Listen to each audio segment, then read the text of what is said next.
This is an ABC News special report. Good evening. I'm Juju Chang at ABC News headquarters here in New York, and we're interrupting your regular programming with breaking news. We're learning details about what officials are calling a mass casualty event playing out in Lewiston, Maine. We're still gathering more details tonight, but what we have heard from the sheriff's office there is they released this image of a suspect who is still at large. This is from surveillance video from Spare Time in Lewiston. We're hearing that there are at least preliminarily 16 people that have been killed in this shooting in Lewiston, Maine, that seems to have unfolded in 3 different locations. There were families kind of gathered outside the door. You can see even inside the hospital, it looks like they're staging hospital beds. We're learning that the gunman's behavior raised red flags just weeks beforehand. The Maine National Guard asked local police to do a welfare check on the gunman back in September. What remains unanswered here is why the state's yellow flag process was not initiated to take away his guns. He threatened some of his fellow soldiers and was committed for 2 weeks to a mental hospital. Once again, an active shooter situation at a bowling alley in Lewiston, Maine, as well as additional reports of shots fired at a local bar and a Walmart distribution center. You're looking there at surveillance images. And we've got a lot to talk about. Welcome to the station that never sleeps. Content so explicit, not for the easily offended or the faint of heart. Introducing your host, Mike. You see how you park, stupid? Jesus fucking Christ, you assholes. Oh, she's gonna have IHOP down there. I got a shotgun behind the bar. Got a shotgun behind the bar. Along with co-host, Donnie. Is that the one about the midget with the lazy eye? Just remember, if you don't like it, don't fucking listen. They're giving us joints, we're smoking, we're fucked up. You're listening to Mike Dub.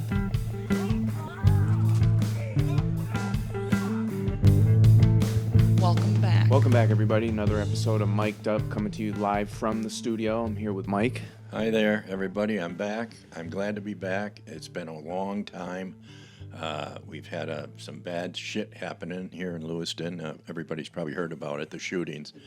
I'm telling you, I'm so goddamn pissed off about that. It's just unbelievable that somebody can just walk into a bowling alley where they're having a league night plus youth bowling. The place was crowded. He jumps out of his car, walks in, has a Ruger, I can't even remember, I know it's a Ruger, but it's a high-powered rifle, like an AR, but it's a high-powered, it's more larger bullet, and he just started blasting people. And he was only in there for like 30 seconds, so he probably got off maybe 50 shots, 40 shots. And then he left there, and 12 minutes later, he went to a bar that he actually has gone to and played cornhole, and there was a cornhole tournament there that night, plus the regular people. Huh? For the deaf. Yeah, for the deaf. There was like 6 or 7 or 10 deaf people there, and I think 3 or 4 of the victims that were killed were deaf people. I mean, what are they going to do? Somebody walks in with a gun, they start shooting. They don't know. All they do is they see people running and blood splattering all over the place. So this guy went in there, and security camera showed, all the stuff. And he went in, and he did his thing there, killed 7 or 8 there, wounded I don't know how many there. Got back out, off he went. And it only took him 12 minutes to go from the bowling alley to that bar, which is all the way across town. Yeah.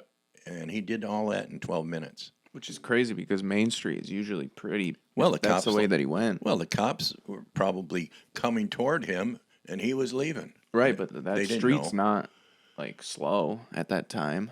About 6, 7 o'clock at night. It was almost 7 o'clock. Once you start getting toward closer to Smedgy's, it's that Lincoln Street from Cedar Street down up to Smedgy's is not. It goes right along the river, and it's not very busy ever.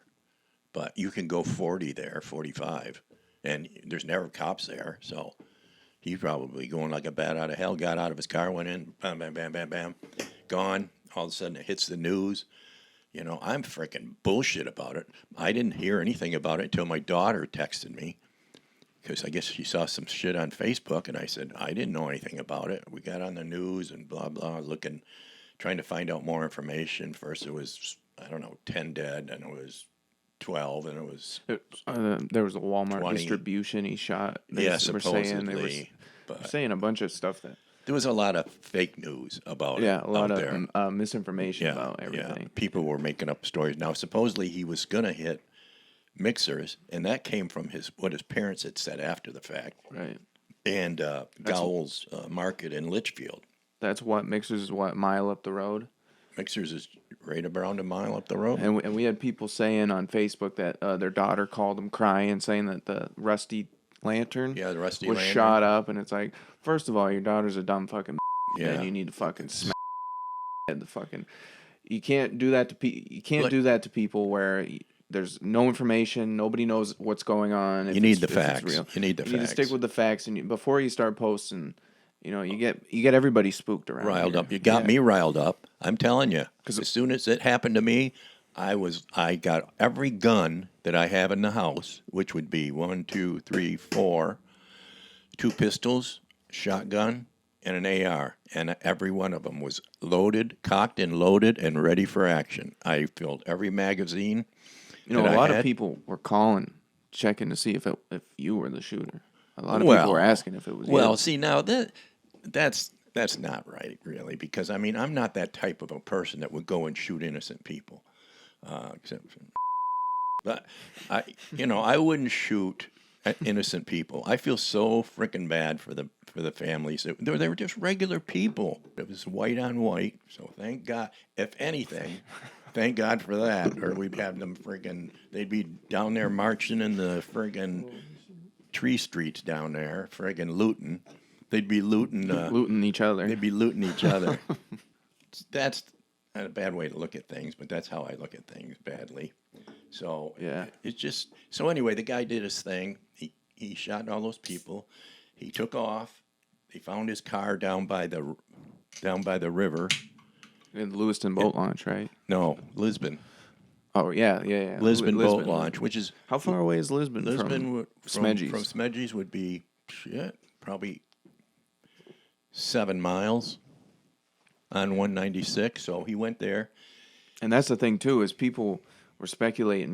They found his car and everything's coming in, as reported. So people are thinking, he got in a boat, which we later found out was unaccounted for. So a lot of people thought he went upriver. Well, and one of these islands, or he had another car, a truck parked there, and he made his way up north to Canada or something. There was a lot of speculation. All sorts of stories. And supposedly he had registered a jet ski in June, and they couldn't find that. And there was also, he had a boat, some kind of a small boat. So, like Donnie just said, he must have planned something. But I think what happened is he just went to Smedjies, shot people, and then did the boat thing at the landing, left the car there. Car was abandoned. No one was there. There was a gun found in it, and I think it was the long rifle. And he must have had a pistol or something because, at the end, he killed himself, self-inflicted gunshot wound. That's what I don't understand. Well, he probably had a pistol. I mean, he had did they even report it? Did they even say anything like that? They just found him with a bullet hole in his head, right? Yeah, or did they find a gun? They didn't say that. Yeah, they didn't self-inflicted say. Gunshot wound. That's true, but I don't know. We'll find the whole. All that shit will come out down the road. But he probably went right, and he used to work right there in that property where he shot himself. But he was across the street where all the spare tractor trailer trailers are. He climbed in one, went over some of the metal that's stored in there because it's a main recycling plant, and there they found him. They found him there dead, and he probably was there right after that same night. But then everybody was in a panic, and we were in lockdown for 2 days. I'm telling you right now, one day I just sat outside on my porch with my gun. I didn't know if the freaking guy was. I was hoping he was in the woods behind the house, but well, you never know. Like if 2 days there's a manhunt, open manhunt, it's. Oh, my God. You just never know. Well, we had all the rumors about, he's over here at Rusty Lantern. He's here a mile away from us. You don't know. The guy could have, Christ, we live right next to a trailer park. Right. He probably related to all the fuck-ups down there. Jesus Christ. I'm telling you. You hear gunshots around here all the time. Well, all the time in the summer, too. Yeah. I mean, I don't do all of them. It could have been avoided. This whole thing, if everything was done correctly, they call it yellow flag law, which means that they can come and take, once he was committed to a mental institution or psych ward, that they can come and confiscate his guns. But they didn't do that. They did not do that. And he was also tried to buy a silencer down at Coastal Firearms. It's down in Auburn. And he tried to buy one, but he couldn't get it because he flunked his application. But so how did he get all these other guns? Maybe that AR was something he had from the base, from the Army. Right, and he said he was going to shoot up the... Oh, yeah, in Saco. Because he was a trained National Guardsman, right? And he was a firearms instructor. A trainer for the National Guard, firearms instructor for the National Guard. And he was in the service since 2002. So, I mean, this guy was equipped. He was locked and loaded. Yeah, he knew what he was doing. And he had mental problems. So there you go. You just throw all this shit into the fire and it makes a big goddamn bonfire. This guy was ready to explode. And I guess what the motive of it all was is he heard people talking in his head. Now, supposedly he was wearing, I don't know if this is true, but and that's weird because of the deaf people. Now, I don't know if this is true, but he wore hearing aids. He wore hearing aids, and he was telling his family that he could hear people talking through his hearing aids. And that is weird. And then weird. The people at the people at the bowling alley were deaf. So, I mean, it just seems weird if that's a true story. He heard voices. Where'd you hear that? Did you make it up? No. I heard that on... I can't remember. I might have made it up. Did you hear it in your head? I heard it on my hearing aids, yes. I was laying in bed. Anyway, so, no, I think I could see that. He was hearing voices anyway, where they were coming from, and he was hearing people talking about him, saying people were talking about him. People were talking about him at the store. People were talking about him at Mixers. People were talking about him at Smedgy's, where he used to go and play cornhole. And, of course, everybody's gone to the bowling alley, so I don't know why he picked those places up, but evidently he had a grudge against somebody in his head. Well, if you think about it, too, it's all a straight line. So he must have... It's strange that he passed Gowles on the way to the bowling alley from where he lived, I feel like. Well, Bowden, they're in right? Litchfield. I don't know if I'd be going that way, but he could have gone by there just to...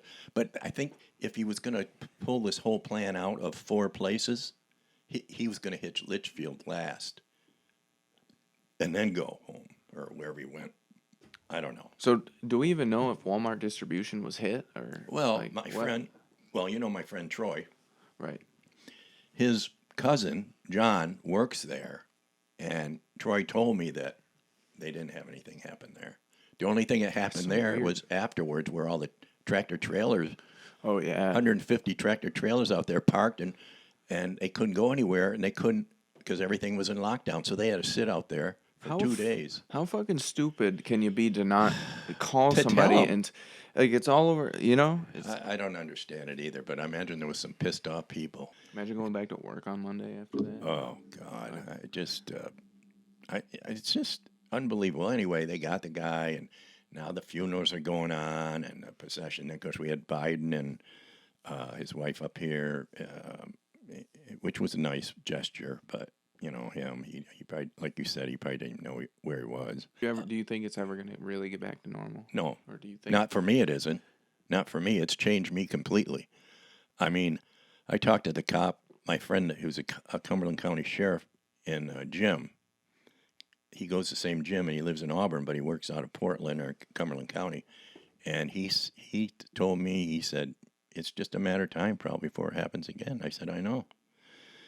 I says, I carry a pistol everywhere I go, but I don't carry one when I go in the gym because I'm in the gym. Where am I going to put the damn thing? Somebody told me to get a fanny pack. That'd be real nice. I'd start getting attacked in the bathroom. Sailor, Jesus! All I need is a fanny pack.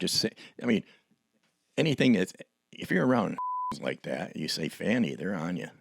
Are you surprised that nobody at any of these places had a gun on them at all? Because what is Maine? An open carry? Maine is an open carry, and as far as I know, you cannot bring a gun into a school or a hospital.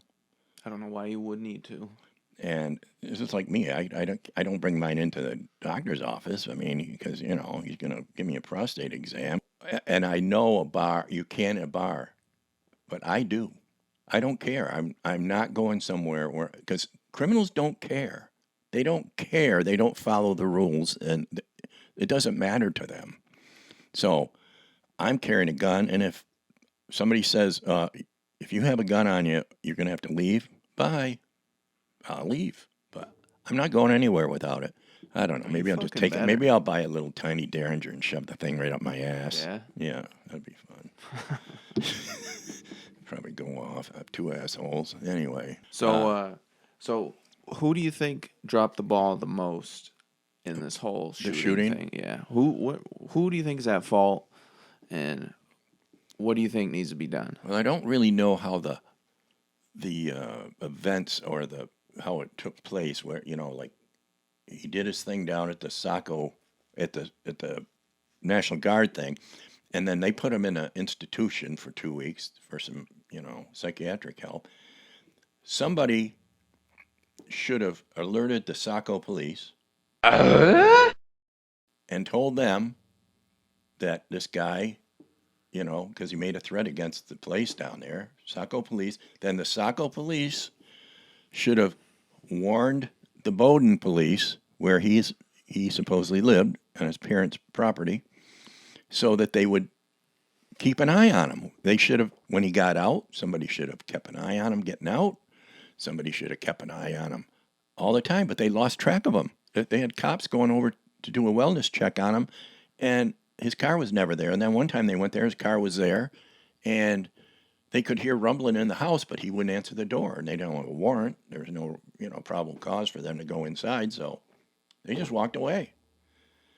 And then he just kind of fell off the grid. So they pretty much put him in a psychiatric ward for 2 weeks, and then the insurance kicked in and said, "Well, your subscription to BetterHelp's done. See ya." Sends him right back out to the world, and what do you know? 18 people are dead now. Yeah. No, it's either that or somebody fucked up big time. Well, somebody fucked up big time, but it's not just one person. It's just somebody dropped the ball and didn't follow through and keep an eye on this guy. Everything about this guy, he was ready to explode. Yeah, so all I'm saying is just, you know, take care of each other. Keep an eye out for your friends and your neighbors and your kids, and be safe. Just be safe. And just be safe out there. All right, everybody, we're going to take a quick break. We'll be right after this. We care. We care. Do we? Yes, we do. We really do. Sometimes. Salute.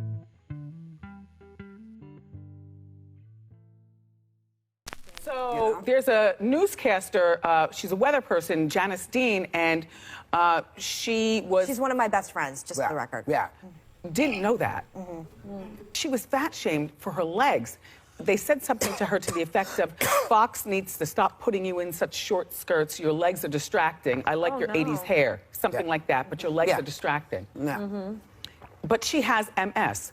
You know, fat women don't bother me really, unless you just, like, don't bathe and stuff. So you're fat shaming somebody because their legs are too big. I mean, if her legs look like 2 bags of marbles, you know, like fucking cottage cheese all the way up and down, or 2 big old fucking dead tree trunks, that's a little annoying. If you look at the 2017 Journal of Obesity, it says that larger women that are fat shamed are more at risk for things like suicide, for things like heart disease, for things like diabetes. I mean, we need to stop judging women by their appearance. If you're fat and you're gross, you know, lose some friggin' weight. I don't give a shit. And if you don't like me, then why don't you just come over to my house and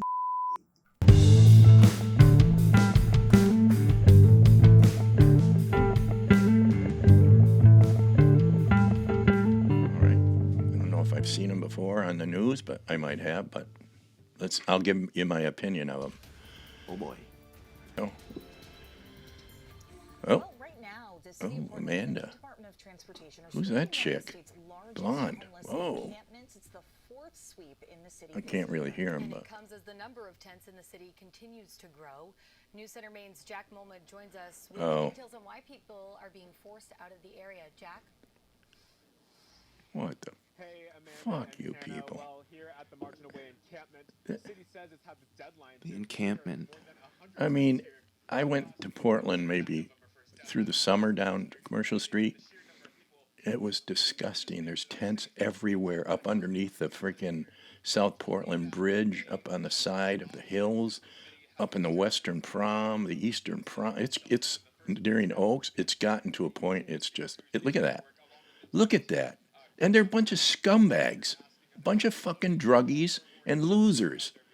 And of course, they're all. You see how nice the tents are they have? Oh yeah. Jesus Christ! I mean, come on. This is just and they're such pigs. Look how they're just pigs. They leave all their shit. Where are they shitting? Where are they pissing? Where are they taking showers? Duncan. I'm telling you, it's fucking disgusting, and it's happening every town in America. What's crazy too is like, so obviously there's some people that have had some misfortune. Yeah. But they hide within the drug addict criminals. Right. And then everyone just groups them all together. But it's like, you know, a majority of the stuff that's going on is just the fentanyl problem and the drugs. It's awful. It's bad decisions and stuff like that. You know, these people, volunteers are bringing them coffee and la-di-da-da. You know, why don't you bring them into your fucking house? See how long they'll last there after they fucking molest you, or get her on fucking fentanyl, you stupid fucks. I'm telling you, it is. I could not live in a city anymore. Couldn't live in a city. I'd end up killing somebody. It's only gotten worse in Maine. What are these assholes going to do when it starts snowing out? You know? What are they going to do? They're going to sit out in your tent and build a fire inside? Hopefully you will, and you'll burn to fucking death. All right, so this one's called The Power of Poop. Power of Poop? Power of Poop and how it's affecting Maine and helping Maine, as it only could. How it's affecting Maine and how it's helping Maine? Correct. Give me a fucking break. The power of poop. The cow manure on this dairy farm and others here in Maine is being transformed into renewable energy. Flood Brothers Farm in Clinton is the state's largest dairy farm. These gals produce a lot. That looks like a fucking parking lot at Walmart. That we can do so many Jesus things Christ. Oh, when you know, she's a fucking buffalo ass. Jesus Christ. Gallons of manure a day to Maine's first community renewable natural gas dairy digester. What? Located at Flood Brothers Farm. So, how does this work? What, the cows fart in this thing? And Peaks Renewables. That poop is turned into a usable energy source. Summit and Peaks saw the promise and potential of our cows. You should be over that fence with them. Jesus. I wonder if she gets paid for that. Then it is injected into the renewable natural gas pipeline, used for things like heating your home and cooking food. Any cook our food? Yeah, cook our food with, and so everything comes out smells like shit. Yeah. Himalayan. Hi, my name's Tim Wade. He's looking at her boobs. You know, you're looking at her face. He's looking at her boobs. Farms are left with the byproducts that can be used as bedding for cows and a concentrated. They've been talking about this. Yeah, I was going to say, they've been talking about this shit for a while. You know, about methane gas and all that across the country. Maine's just starting to get to it. See, this woman, she got 3 names. That's when you know a woman's a fucking when she has 3 names. You know, and she's ugly and fat. I mean, what are you trying to prove? No one cares. God. So stupid. I'll bet you. See, they gave the black girl that assignment. That's racist. That's racist. I don't know what you would call this, but I just. Oh, I'll call it something. Yeah. All right, here we go. Oh, there's I don't know who that blonde is. There's Sharon Rose. She's kind of. She's been there forever. Oh gosh, she's getting a little long in the tooth there, Sharon. Meteorologist Aaron Myler. Oh, he is. There's Miriam's boy. He is it. He's a sweetheart. He really is. Awful I nice. thought you might like this one. Miriam loves this guy. Yeah. Early. I just have to get it done. Oh, God. Me out later on. Jesus Christ. He Well, as says. far as leaves are, you guys, we have some starting to fall around the state. Most of us are still not seeing that yet, but we're getting there. We need to think about what we got to do whenever. Imagine a guy like him, ways and more than just you know, being a reporter doing like Now, a there's shooting. 3 different scenarios. Oh, my God. One, when you're driving, Yes, you're I mean, it's not stopping funny, but it's, by road, you know what I'm saying? You know, Jesus Christ, buddy. Oh, look at this. 2 cars, and one's wet. Wet leaves. He's telling us how to stop. Yes, Stopping apparently distance. it's harder to drive when there's wet leaves. Well, it can be, they can be a serious problem, but. Oh, you don't fucking know. Geez, what are you sitting home fucking with a measuring tape? Oh, you stupid. What's a weatherman doing this kind of crap anyway? Jesus. Leave it to the scientists, not a freaking gay weatherman. Jesus Christ, why don't you go home and fucking. I do like the guy. He is funny and he's pleasant. I'll just leave it at that. He's very pleasant. But they always get the gay guys. The last one was Corey Frumpkin, and the kid on Christian on Channel 13. They're all of them. So I guess to be a weatherman, you got to be gay. Are you? Well, I'm not are gay. You getting ready to... Drainage. Everybody, you're not telling us anything we don't know. Of course, if the leaves go onto the drainage grate, you just need to clean them off. I don't have to go on a scientific mission about it. This is what the LGBTQ is. Yeah. This is what they're fighting for. This is legitimate. Well, I know what they're fighting for, and I'm not going to get into it about them because I don't give a shit if they're LBGFUCK, fuck you up the ass. I don't care. They don't bother me, and I have no problem with anybody that's gay at all. In fact, I might be gay. I might be. I don't even know. Well, thanks for tuning in with us. Another episode of Mic'd Up. I think I hope to do one again soon, but we'll see, what's going on out there. I mean, if any kind of major thing happens again, we'll definitely be up for another episode. And I just want to say to everybody out there that, I'm praying for all you people, your victims and your families, and we're with you to support you. And I just hope going forward that, everything works out. And I pray it doesn't happen again up here. That's all I got. All right, everybody. Night. Take it easy. Have a Bye. good one. Thanks for joining us.